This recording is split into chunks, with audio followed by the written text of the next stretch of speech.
nígbà kan rí ọ̀kan pàtàkì lára àwọn òṣèré ilẹ̀ wa lóbìnrin ní màmá Sidikat Ìyábọ̀ Odùkànmí tọ́pọ̀lọpọ̀ ènìyàn mọ̀ sí Ìyábọ̀ Òkò tàbí àpótí ajé jẹ́ nídìí iṣẹ́ tíátà Yorùbá lórílẹ̀‐èdè Nàìjíríà. Káwá tó wọnú ìwé ìtàn The Life and Times of Sidikat Ìyábọ̀ Odùkànmí lọ lórí ètò wa nígbà kan rí episode 34 ẹ jẹ́ ká sáré wo fọ́nrán kan tí Ìyábọ̀ Òkò ti kópa káwá tó bẹ̀rẹ̀ ètò nísànsán. wọ́n tún fi ọ́ ṣẹ̀sìn láàrin àwọn àgbààgbà kódà wọ́n tún fi ọ́ ṣẹ̀sìn láàrin àwọn ọ̀dọ́kùnrin. mo ṣe ní máa fi ọ́ ṣẹ̀sìn nígbà jẹ́ pé ọ̀bùn ráíráí ní ọ̀bùn òfò ọ̀bùn òṣì. àfitọ́ ọba tèrò ààrẹ pa ló kù tó ń ṣe dáadáa tó ń wẹ̀ bẹ́ẹ̀ mọ̀ sọ. nítorí kí ni mọ́ ọ́n.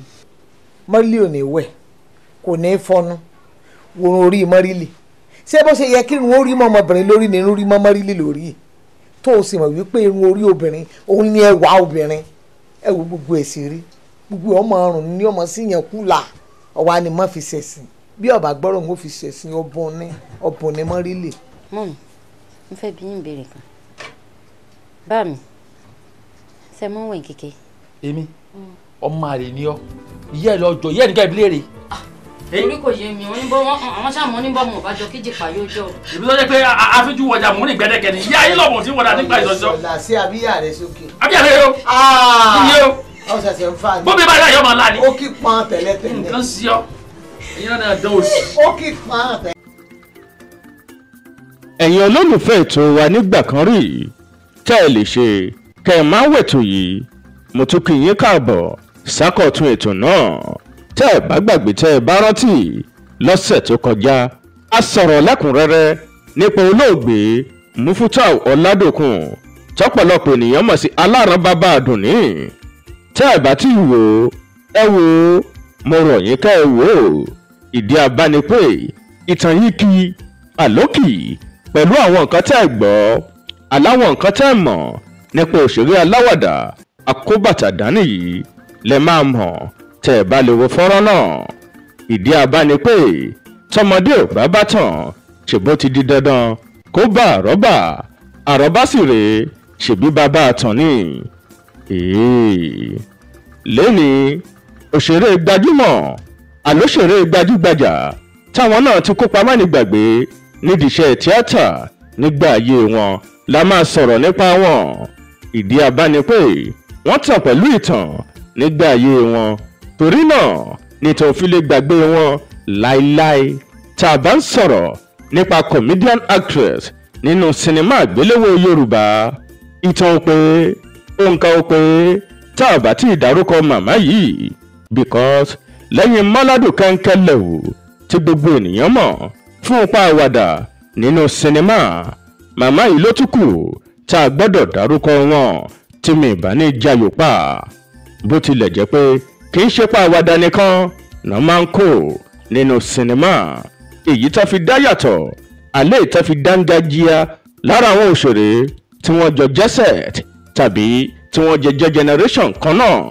she's dynamic and versatile orúkọ wọn gangan ni Sidikat Odùkànmí nígbà tí àwọn kan mọ̀ wọ́n sí Ìyábọ̀ Òkò àwọn kan mọ̀ wọ́n sí Sisi Màmá bákan náà làwọn kan tún mọ̀ wọ́n sí àpótí ajé nínú sinimá èdè mi ni àṣà mi sì ní lóòótọ́ pé orílẹ̀-èdè Nàìjíríà jẹ́ ìlú kan tí Ọlọ́run ọba mi Èdùmàrè dá ẹ̀bùn sí ẹ̀bùn tó wà lórílẹ̀-èdè Nàìjíríà pọ̀ gan gbà àkàkà tán ni ṣe ni tolórin ni ká sọ àbí tóní ti tíátà àbí tàwọn akéwì àbí tàwọn IT lóríṣiríṣi ní ìlànà tọ́lọ́run bá tó ẹnì kọ̀ọ̀kan sí ẹ̀bùn ní lórílẹ̀‐èdè Nàìjíríà tẹ́yìn náà bá wá wo gbogbo òṣèré tí mo ti sọ̀rọ̀ nípa wọn lórí ètò yìí ẹ̀yin náà gbà pé ẹ̀bùn tọ́lọ́run bá mi fún tẹnìkan náà ní òòjọ́ tẹnìkan tá a bá wá ń sọ̀rọ̀ nípaṣẹ́ tíátà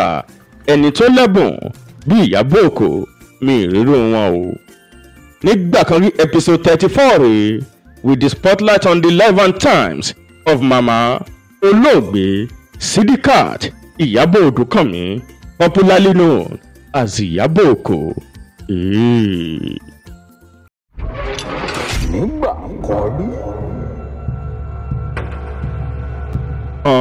lónígbà tó ń wáyé tiẹ̀ fún ìdí èyí a bí màmá Sidikat Ìyábọ̀ Odùkànmí lọ́jọ́ 15 oṣù kọkànlá ọdún 1960 that is 15th November 1960 sí ìlú Ìwó nípínlẹ̀ Ọ̀ṣun. ọmọ Ìwó olódò ọba ọmọ Atẹnigbọlá ṣèbáwọn ọlọmọ Atẹnigbọrẹ ìlú yìí ní màmá Àpótí Ajé ti wá. gẹ́gẹ́ bí ohun tá a rí kà màmá yìí bẹ̀rẹ̀ iléèwé alákọ̀ọ́bẹ̀rẹ̀ wọn ní Òkèọlá Primary School nílùú Ìwó nípínlẹ̀ Ọ̀ṣun. Ìyábọ̀ Odùkànmí jẹ́ ẹ̀dá kan tẹ́ fẹ́ràn ṣe tíátà látilẹ̀ bó tilẹ̀ jẹ́ pé àwọn òbí wọn ní ò fọwọ́ sí ní pàápàá bàbá tó bí wọn lọ́mọ. látìgbà tán ti wà ní iléèwé girama tó lóyìnbó ń pè ní secondary school náà ti darapọ̀ mọ́ ẹgbẹ́ òṣèré bàbá wa ẹ̀dá onílé ọlá theatre troupe. bàbá yìí náà tún láyé mọ̀ sí Lérè Pàímọ́. èyí ló mú wọn sá kúrò ní iléèwé tó tún mú wọn sá kúrò nílé àwọn òbí wọn. ẹ jẹ́ kó máa yé yín pé ẹ̀ẹ̀mejì ọ̀tọ̀ọ̀tọ̀ ni bàbá wọn lọ mú wọn kúrò ní ilé ẹ̀dá onílé ọlá. ṣùgbọ́n màmá yìí sọra wọn Dàkítọ́lá takú sídìí iṣẹ́ tíátà tó ṣe pé nígbà tán fi máa parí secondary school education wọn ìyẹn ní St Andrew Secondary School wọ́n ti múṣẹ́ tíátà mọ́ nísànsán bó tilẹ̀ jẹ́ pé nígbà t'Àpótí Ajé àní nígbà tí màmá Bòkò fi máa dìlúmọ̀ọ́ká òṣèré bàbá wọn ti kú. IPMI tá a bá ní ká wò dáadáa nínú àwọn veteran actress àtàwọn veteran actors tá a mọ̀ tó ń ṣiṣẹ́ tíátà ọ̀pọ̀lọpọ̀ wọn ló ṣe pé nígbà tí wọ́n fẹ́ ṣiṣẹ́ náà làwọn òbí wọn ò fẹ́.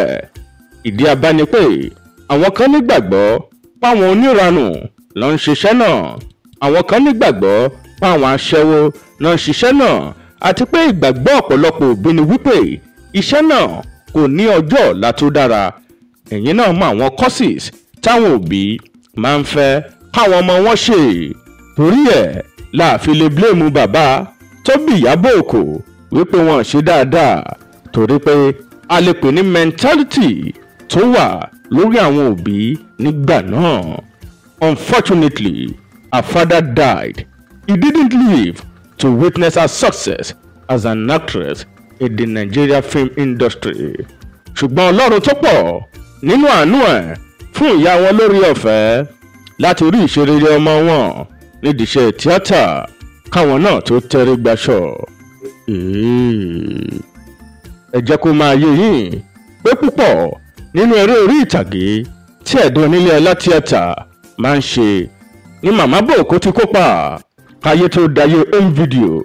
nígbà táyé dayé home video wọ́n jọ ṣe náà ní ìyẹn láyé VHS ni mò ń sọ̀rọ̀ nípa ẹ̀. nígbà táyé dayé VCD DVD tó tún fi dórí YouTube kò séyìí tí màmá Bòkò kópa ń bẹ̀. ẹ̀yin náà wò ó látọdún 1973 níyà yìí ti bẹ̀rẹ̀ iṣẹ́ tíátà. They have the passion, the zeal, which is their driving force tí wọ́n fi ṣiṣẹ́ yìí débi ìṣerere débi àṣeyọrí. ṣùgbọ́n ẹ jẹ́ kó máa yé yín pé sinimá bàbá Adébáyọ̀ Sàlámì tí àkọlé rẹ̀ ń jẹ́ Òkò ló sọ Ìyábọ̀ Òkò dìlúmọ̀ọ́ká àtolókìkí òṣèré. níbẹ̀ sì ni ìnagijẹ Ìyábọ̀ Òkò ti jáde orúkọ tí wọ́n jẹ́ títí tá fi relé ògbó. tá a bá wá ní ká wò ọ̀pọ̀lọpọ̀ sinimá ní màmá Bòkò ti kópa tó jẹ́ àkàkàtàn mélòó gan làwa fẹ́ kà nínú Ẹ̀yìn Adépèlé látọdún 1973 sí ọdún 2015.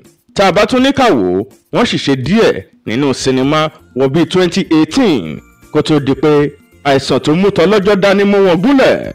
tá a bá wá ní kàkà láàrin ọdún 1973 sí 2015 that is 42 years méjìlélógójì náà fi ṣiṣẹ́ yìí.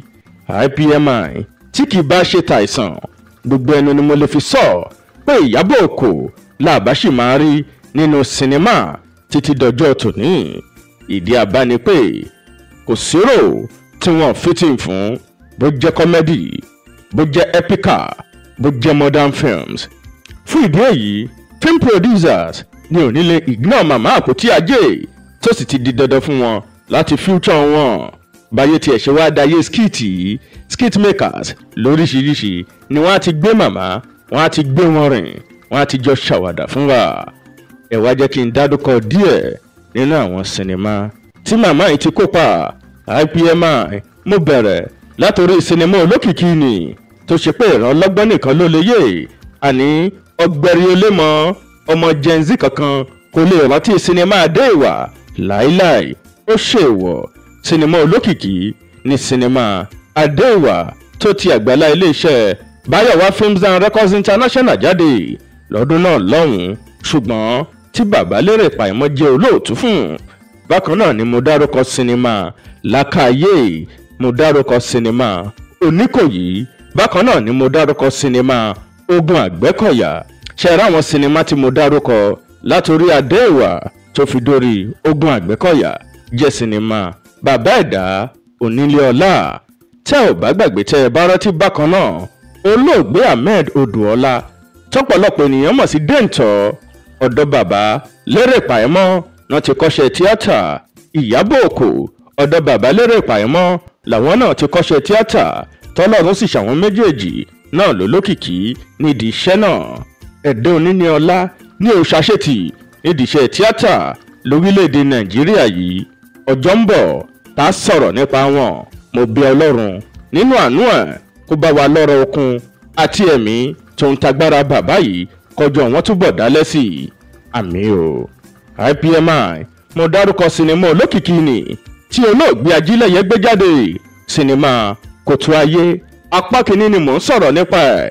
Àwọn ni wọ́n kópa ìyàwó Pápílúwẹ̀ nínú sinimá náà. Tẹ́ ò bá gbàgbé tẹ́ ẹ bá rántí wọ́n kìlọ̀ fún Pápílúwẹ̀ pé kó má jáde torí pé wọ́n ń ṣòro, ṣùgbọ́n tí Pápílúwẹ̀ dá wọn lóhùn pé àwọn gangan lóró. Tẹ́ ẹ bá rántí sí ìyẹn nínú Kòtò Ayé. Mo dárúkọ sinimá Oko látọwọ́ Ọ̀gá Bello. Bàbá Adébáyọ̀ Sàlámì nìyẹn, wọ́n ti ń gbáradì fún 60 years on stage wọn. Mo bẹ̀ Ọlọ́run jẹ́ kọjọ́ náà kò láyọ̀. Àmín. Àwọn bàbá yìí náà ti ṣe gudugudu méje tó ń ya mẹ́fà nídìí iṣẹ́ tíátà lórílẹ̀‐èdè yìí tán dẹ̀ tàn pẹ̀lú ìtàn. Kọ́lọ́run ọlọ́jọ́ tòní túbọ̀ jẹ́ kẹ́mi bàbá ogun fún wa. Àmín o Jésù. Mo dárúkọ sinimá Ilé Aláyọ̀. Sinimá olókìkí náà ní sinimá náà. Tẹ́ ò bá gbàgbé tẹ́ ẹ bá rántí mo dárúkọ sinimá Àgbèrè Ojú. Iṣẹ́ ọwọ́ Saheed Òṣùpá ni. Mo ti lo fọ́nrán iṣẹ́ náà tàbí kí n dẹ̀sì lò ó kí n tó parí ètò. Màmá Ìyábọ̀ Òkò kópa ń bẹ̀. Bákan náà mo dárúkọ sinimá Máyọ̀wá. Tẹ́ ò bá gbàgbé tẹ́ ẹ bá rántí lọ́dún 1999 Máyọ̀wá mo máa Máyọ̀wá. Iṣẹ́ ọwọ́ Tóyìn Àjọkẹ́ Aṣẹ́wó torí London ni. Mo dárúkọ sinimá Ọbẹ̀ lọ́mọ. Iṣẹ́ ọwọ́ Bàbá Sùwé ni. Mo fẹ́ lè sọ pé àwọn iṣẹ́ sinimá Bàbá Sùwé ní Ìyábọ̀ Òkò ti máa ń jí àpótí ajé. Tẹ́ ẹ bá gbàgbé tẹ́ ẹ bá rántí kí tí ẹnì dí tí wọ́n fi ń pè Ìyábọ̀ Òkò lápótí ajé. Ẹ̀yin náà mọ ẹ̀yin màmá yìí pé ẹrù bẹ́ńbẹ́ tí wọ́n bá jù ú nínú sinimá lásán. Orí àwọn ọkùnrin máa ń tọ̀nù ní iwájú wọn ó kún fọ́fọ́. Kí ni mo sọ náà? Ẹ̀yin náà mọ̀ tí wọ́n bá ń jù ú nínú sinimá àtiwájú àtẹ̀yìn kò séyìí tí àpótí ajé kò lè gbé sáré, àní kò séyìí tí ò lè gbérìn nínú sinimá kọ́mẹ́dì Yorùbá, especially tó bá ti kàn wọ́n àti Bàbá Sùwé. Kọ́lọ́run túbọ̀ bá wa fọ̀run kẹ́wọ̀n. IPMI mo tún dárúkọ sinimá olókìkí ni Òkóbódì méjì. Mo dárúkọ sinimá Àyítalẹ̀. Ikú ọmọṣà ní pàyítalẹ̀ lọ́dún 2013. Ìdùnnú ọkàn lọ́dún 2006. Aṣíwájú iṣẹ́ ọwọ́ Sanyẹ̀rì ni. Arómimáwẹ̀ Ọ̀tá Àpákò sinimá àkọ́kọ́ tí Mọ́rílì máa gbé jáde nìyẹn. Àwọn náà ṣèyá Mọ́rílì nínú sinimá náà. Bákan náà ni mo dárúkọ sinimá Àwọ́lú Go to School. Àwọn náà ṣèyá Kúnlé Afọ́d tẹ́ ò bá gbàgbé tẹ́ ẹ bá rántí iṣẹ́ ọwọ́ Kúnlé Afọ́d ní Àwọ́lú Go to School sinimá olókìkí ní sinimá Àwọ́lú Go to School àti Arómimáwẹ̀. Kò sígbàkigbà tí bá wọn àwọn sinimá méjèèjì tèmi gangan kì í bú sẹ́rìn. Ìyábọ̀ Òkò kì í ṣe artist nìkan, àwọn náà jẹ́ olóòtú sinimá. That is, she was a film producer during her lifetime. Àwọn náà ṣe sinimá Olúfúnkẹ́, wọ́n ṣe sinimá Ìlú Òmìnira, wọ́n ṣe sinimá Olólùfẹ́. Mo wá rántí sinimá kan, sinimá Aṣẹ́òkú. Ẹ jẹ́ kí n wò ó tí mo bá lè rí fọ́nrán ìpolówó sinimá náà fún yín láti wò kí n téèkì yín down memory lane. Káyé tó dayé VCD, káyé tó dayé DVD, káyé tó wá dayé YouTube. Báwo la ṣe ń jẹ mùkútùn, báwo la ṣe ń polówó sinimá fún wa láyé VHS. Ọmọ Gen Z tó bá ń wò mí kẹwò báyé ṣe rí nígbà náà. Let me take you down memory lane with the advert of the film Aṣẹ́òkú. Iṣẹ́ ọwọ́ Ìyábọ̀ Òkò ni mò ń bọ̀ náà.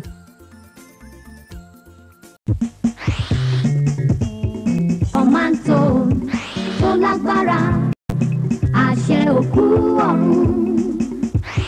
Bọ́pọ̀ obìnrin ṣe ń ṣeré o, bọ́kọ wọn bá dolówó tán Aṣẹ́òkú o. Lásán má bàbá Sòǹdókò Aṣẹ́òkú. Ó ṣe jẹ́ pé tọkùnrin bá ti dolówó tán kó máa retí ikú ẹ̀ lọ́dọ̀ ìyá tó fẹ́ lé ni. Ọ̀pọ̀ ilé tó ń bẹ káàkiri ìlú láńlẹ́dì lẹ́ẹ̀mọ́ gbọ́. Láńlọ́ọ̀dù ti rọrùn àpapàǹdodo láìrò tẹ́lẹ̀. True life story lélẹ́yìí. Ìbàdàn ló ti ṣẹlẹ̀. Ọ̀dọ́mọkùnrin olówó kan tí ò sí láyé mọ́ báyìí ni o. Sinimá tuntun Aṣẹ́òkú. Ìrírí ayé ẹ̀kọ́ gidi fáwọn ọkùnrin. Ìyábọ̀ Òkò ló ṣe é. Gbogbo obìnrin ni òwò léyìí Aṣẹ́òkú. Ẹ sọ fúnyàwó tó ṣekú kọkọ kó má ṣàfihàn o. Àwọn àgbọ̀jọ̀rẹ́ ti tú àṣírí ọ̀rọ̀ lérè fàímọ́ Ọlọ́fàánú, Bàbá Sùwé, Lọlá Ìdíjẹ́, Madam Ṣàjẹ́, Yẹmí Ṣọládé, Mọ́ládùkẹ́ Nkẹlẹ̀wò, Fúnmi Martins, Yóòkè Òṣòdì Òkè, Mọ́kúnrẹ́ Èyíwùmí, Kọ́lédowó, Ìyábọ̀ Òkò fúnrẹ́ àti bẹ́ẹ̀ bẹ́ẹ̀ lọ. Sinimá tuntun Aṣẹ́òkú ti jáde dàgbéléwò Olasco Films International ní 129 Amjad Kiwe Street Dúmọ̀tà Lagos ló gbé jáde. Ó tún wà lọ́dọ̀ Ìyábọ̀dé Mama Junior 4 Lane Dúmọ̀tà Lagos àti lọ́dọ̀ Ayọ̀mílẹ̀ ní Gate Ìbàdàn. Ẹ ti kú ojú lọ́nà sinimá tuntun Balógun Ẹlẹ́kùn Mẹ́fà. Aṣẹ́òkú lélẹ́yìí o látọwọ́ Ìyábọ̀ Òkò lọ́ra tiẹ̀ o. Ìpolówó sinimá Aṣẹ́òkú lẹ́wọ̀ yẹn. Òṣèré mélòó lẹ rí ń bẹ̀? Mélòó nù wọn ló sì wà láyé? Ọba mẹ́wàá, ìgbà mẹ́wàá. Bó ṣe ń polówó sinimá lọ́dún náà lọ́hùn lẹ́rí yẹn. Ẹ̀dẹ̀ ráwọn kan tó sì wà láyé ń bẹ̀. Tọ́lọ́hún dẹ̀ sì ń gbà fún wọn nídìí iṣẹ́ tíátà títí dọjọ́ tòní. Mímọ̀ ṣe wọn kọ́ bí kò ṣe agbára Ọlọ́run. Every Monday ní sinimá máa ń jáde lọ́dún náà lọ́hùn láyé VHS. Tẹ́bà tí kò ní Ìdúmọ̀tà àwọn kan ti wà. Ìyábọ̀dé Mama Junior, Ayọ̀ ni mo fẹ́ ní géètì lógún pa Ìbàdàn, kìnìkan lóńdó. Ayé ń lọ à ń tọ́. Kì í ṣe ìròyìn mọ́ pé olóògbé Kọ́lédowó Àkànmú pa Daddy Taylor fìgbà kan jẹ́ ọkọ ìyá yìí. Tẹ́ ò bá gbàgbé tẹ́ ẹ bá rántí a ti sọ̀rọ̀ nípa Kọ́lédowó Àkànmú padà lórí ètò wa nígbà kan rí. Bá a tilẹ̀ gbọ́ pé ọkọ àárọ̀ wọn tètè kú, ṣùgbọ́n nígbà ayé wọn bá wa akọ̀ròyìn sọ nǹkan kan nípa ọkọ wọn. Olóògbé Kọ́lédowó Àkànmú padà ni wọ́n bí àbígbẹ̀yìn wọn fún tó jẹ́ obìnrin tí orúkọ rẹ̀ ń jẹ́ Odùọlá Ọlámídé, tó ṣe pé iṣẹ́ tíátà lòun náà yàn láàyò.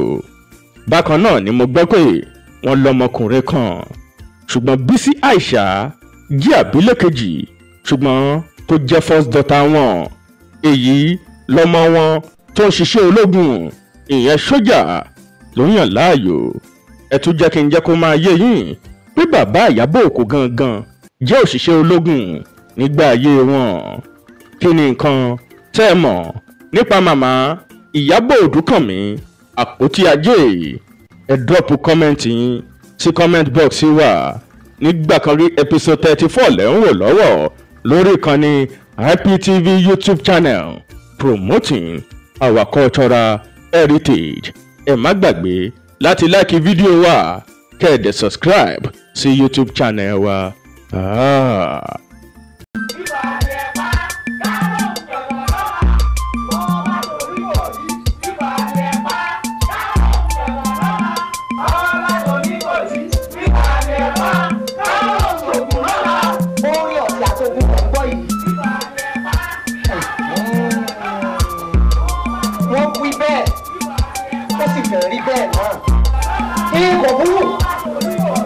tí a múra lẹ̀ ọmọ Yorùbá mọ̀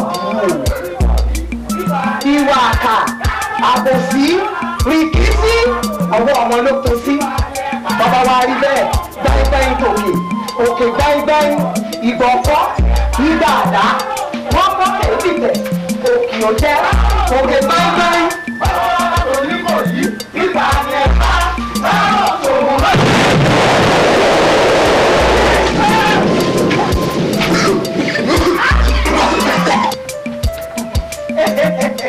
ẹ wà lẹ́ o ṣé ẹ tá àbẹ̀ kù èmi àti ọkọ mi lẹ̀ ń bọ̀ àbánulẹ̀ lẹ̀ kókò lé gàgà báyìí. kọjá yẹyìn òròmọdìẹ rí ọmọ àwòdì ìyá ẹ lọ́mọ sá ọkọ rẹ lọ́mọ báwa ti jẹ́ wọlé ọkọ rẹ jáde. ọkọ àwọn ta ni bí gbogbo yín ṣe tó yẹ tó kàn níwájú wa ló fi jẹ́ pé arúgbó pé lọ́kọ̀ tá a pọ̀ fà á ọ̀nà ìbàlàjà kálẹ̀ ló kọ oorun àyíkò kákò tí káwọn ọ̀nà kò ló kọ tá à ń pa láǹtakò níjú àkérédùn kan bá ti takò ọjọ́ náà ní fojú kànlẹ̀ pa ó yá ọrùn lójú yín.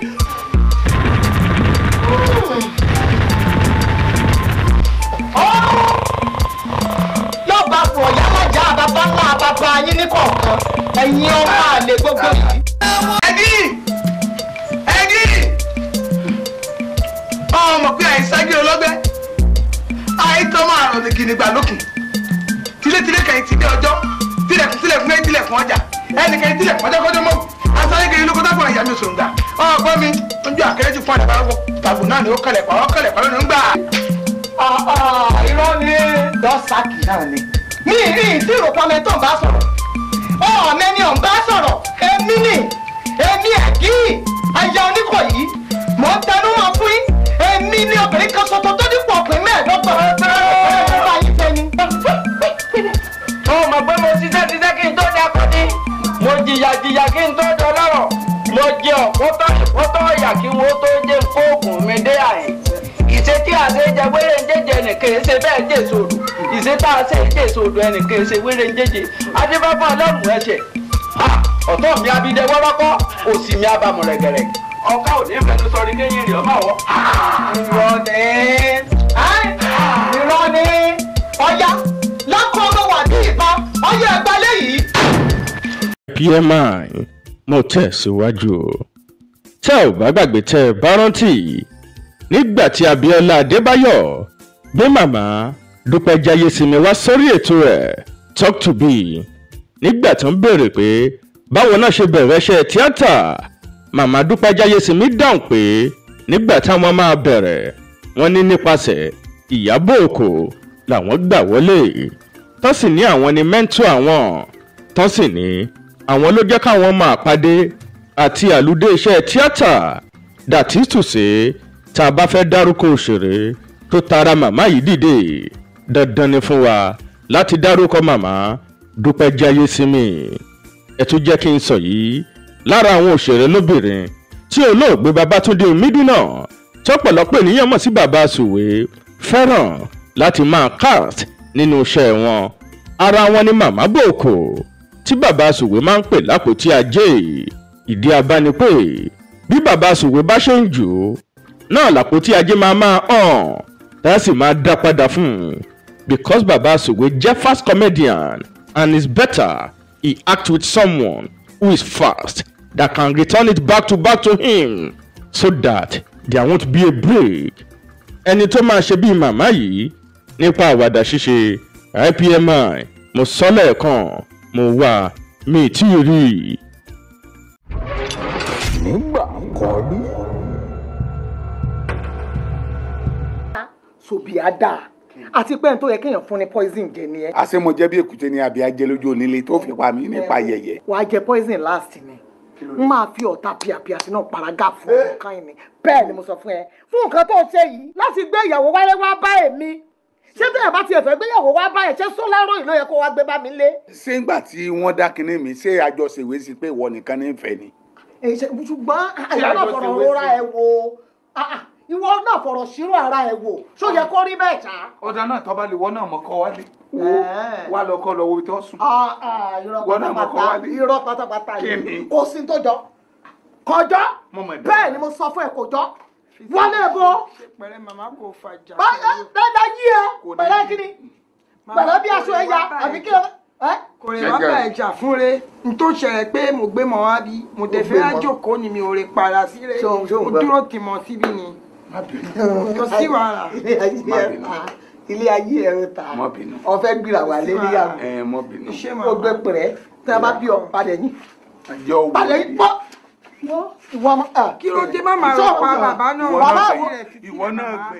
kò fẹ́ràn láti máa dé ọ̀rọ̀ mi rèé ní gbogbo ìgbà tí mo bá ti fẹ́ sọ̀rọ̀ lórí bí òṣèré tí ń bá sọ̀rọ̀ nípa ìṣekú ayàyà àìsàn rọpárọsẹ̀ tí olóyìnbó ń pè ní stroke ló kọ́kọ́ dá màmá yìí gúnlẹ̀ lọ́dún 2018 eléyìí tí ò jẹ́ káwọn olólùfẹ́ wọn rí wọn nínú sinimá bíi ti tẹ́lẹ̀ kódà nígbà tó yá a gbọ́ pé wọ́n gbé wọn lọ sílùú òyìnbó fún ìtọ́jú kó tó tó di pé wọ́n dá wọn padà sórílẹ̀-èdè nàìjíríà mo rántí pé àwọn akọ̀ròyìn fọ̀rọ̀ wá wọn lẹ́nu wò tán sì ní ara àwọn ti yá pé àwọn ti padà sídìí iṣẹ́ tíátà ní ṣíṣe ó dà pé wọ́n tún lórí ọ̀fẹ́ láti kópa nínú sinimá kan tàbí méjì kó tó tó di pé relapse àìsàn náà padà dé lè tó wá dá wọn gúnlẹ̀ pátápátá tí ò jẹ́ kán tẹ location mọ́ títí tọ́lọ́jọ́ fi dé ní ti tẹ̀dá wọ́n náwó wọ́n sì nára tó sì jẹ́ káwọn olólùfẹ́ wọn nídìí iṣẹ́ tíátà mọ́ àwọn tó wà nídìí iṣẹ́ tíátà náà gbárùkù tì wọ́n Fọlúkẹ́ Dáramọ́lá dá sí ọ̀rọ̀ náà tó sì ṣe ìpolongo lórí ọ̀rọ̀ wọn nígbà tó yá ní ìròyìn kọ́kọ́ gbé pé wọ́n ti jáde láyè níùsì náà go viral nígbà náà o kó tó tó di pé wọ́n dìbọ́ǹkì ìròyìn náà pé kò rí bẹ́ẹ̀ ṣùgbọ́n tí ìròyìn náà padà dòótọ́ lọ́jọ́ kọkàndínlọ́gbọ̀n oṣù karùn-ún ọdún 2023 níbi tá ti kéde ikú màmá Ìyábọ̀ Odùkànmí tọ́pọ̀lọpọ̀ ènìyàn mọ̀ sí Ìyábọ̀ Òkò 1960 to 2023 63 years ni màmá Bòkó lò láyé 2023 to 2025 that is to say nígbà tó bá fi máa di Sunday ọ̀sẹ̀ tó ń bọ̀ 29th June 2025 yóò pé ọdún méjì gbáko tí màmá yìí náà ti lọ. ẹ wò Ìyábọ̀ Òkò lóhùn act mọ́ àìsàn tó mú tọlọ́jọ́ dání yóò gbà fún wọn ọ̀nà kan lágbà wáyé IPMI ṣèbọ́nà kan là ó gbà lọ. ara àwọn òṣèré wa lóbìnrin tán jẹ́ àgbà ọ̀jẹ̀ veteran actress ara wọn ní màmá Bòkó wà tẹ́ ẹ bá ń gbọ́ action pọ̀ bí ògògó action wà lára màmá Àpótí Ajé kì í ṣe bíi ti wèrè. IPMI I really miss this great woman I must confess.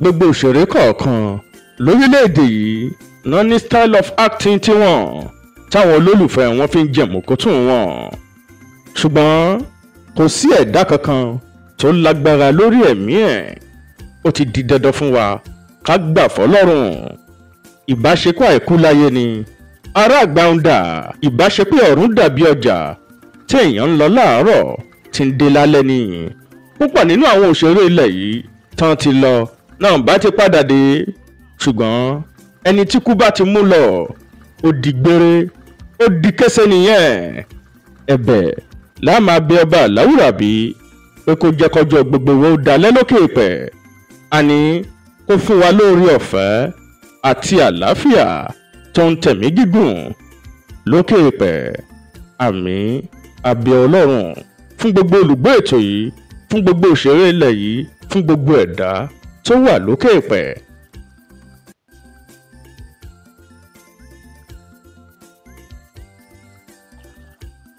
kí ni nǹkan tẹ́ ẹ mọ̀ nípa Ìyábọ̀ Òkò àní kí lẹ means nípa Sisi màmá kí ni nǹkan tẹ́ ẹ rántí nípa màmá Àpótí Ajé ẹ má gbàgbé láti drop kọ́mẹ́ǹtì sí comment section wa ìnáku ó fi eérú bojú ṣèbọ́gẹ̀dẹ̀ kú ó sì fọmọ ẹ̀ rọ́pò ọmọ wọn Ọlámídé Odùọlá tó ń bí fún olóògbé Tajudeen Àkànmú Pàdádì Taylor tí ń ṣiṣẹ́ tíátà.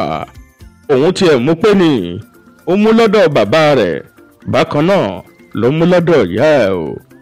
Àdúrà mi ni pé kọ́lọ́run lọ́jọ́ tòní kó gbà fọ́lámídé kó sì jẹ́ kó rí ògo lò, àní kí ògo tiẹ̀ kó tàn ju tìyá àti bàbá ẹ̀ lọ, kóun náà má dẹ̀ fàìsàn lólé ayé ẹ̀ lágbára bá mi Èdùmàrè. IPMI kémi náà má fi àìsàn láyé mi. Gbogbo ẹ̀yin olùgbọ́ ètò yìí kẹ́yìn náà kẹ́ ẹ má ṣe fi àìsàn lu ọjọ́ ayé yín. Àmín. Àdúrà mi rèé kọ́lọ́run túbọ̀ bá wa tẹ́ màmá Sidikat Ìyábọ̀ Odùkànmí sáfẹ́fẹ́ rè kí ilé tán fi sílẹ̀ ọ̀nà àtàwọn ọmọ tóun gbogbo tán fi sílẹ̀ kó má bàjẹ́. Àmín.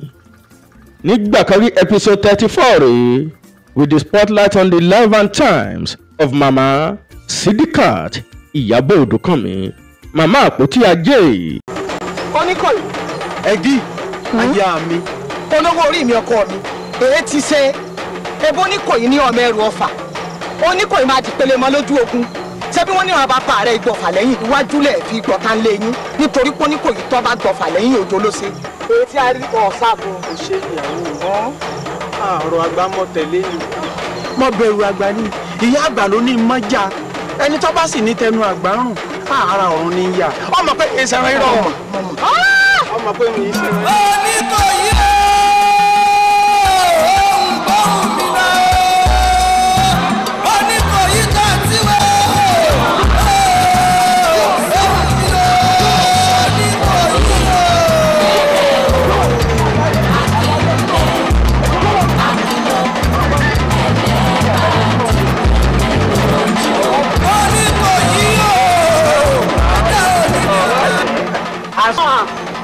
ọyá ẹbọ ní ìpẹlẹ fún àṣàṣì ní ìpalásàṣì òkìtì ọgá tó bá ju orí ara rẹ̀ ní jìnlẹ bọ́pọ̀ ló bá kọ bí orí ara rẹ̀ ní kúrẹ́lẹ̀ bí ṣe bá sú àyà ara rẹ̀ ní fíkọ́ bí jàpá bá sú àyà ara rẹ̀ ní fíkọ́ ọjọ́ ẹjọ́ tó bá lọ sí wíjọ́ wa bọ̀ ìrìnkúrè ní wẹ̀rẹ̀ ẹ̀rìn wájà ọ̀rọ̀ tí wọ́n bá ìlọ́gùn tó bí fún nímọ̀ ìwọ́ yẹ máa wá pọ́nlọ́. Ibà rẹ̀ ní alákàdé ibà kò ní dá fún yàrá yá àyà yín kò ní yẹ yín ní kọ̀ọ̀kan ẹ̀yin ó lọ sí ọlọ́tẹ̀ èèyàn tó ń bàyà yín kọ̀ọ̀kan. ẹ̀yin ọmọ yóò. Kàn mí màmá àpótí ajé ẹ̀ wá tún jẹ́ ká pàdé lọ́sẹ̀ tó ń bọ̀ fákọ̀tún ètò wa nígbà kan rí níbi tí màá ti sọ̀rọ̀ nípa òṣèré míì kọ́lọ́wọ́n ọlọ́jọ́ tòní kó máa gbà fún wa kó má jẹ́ kó sú wa kó má sì jẹ́ kó rẹ̀ wá. Ẹ ṣé púpọ̀.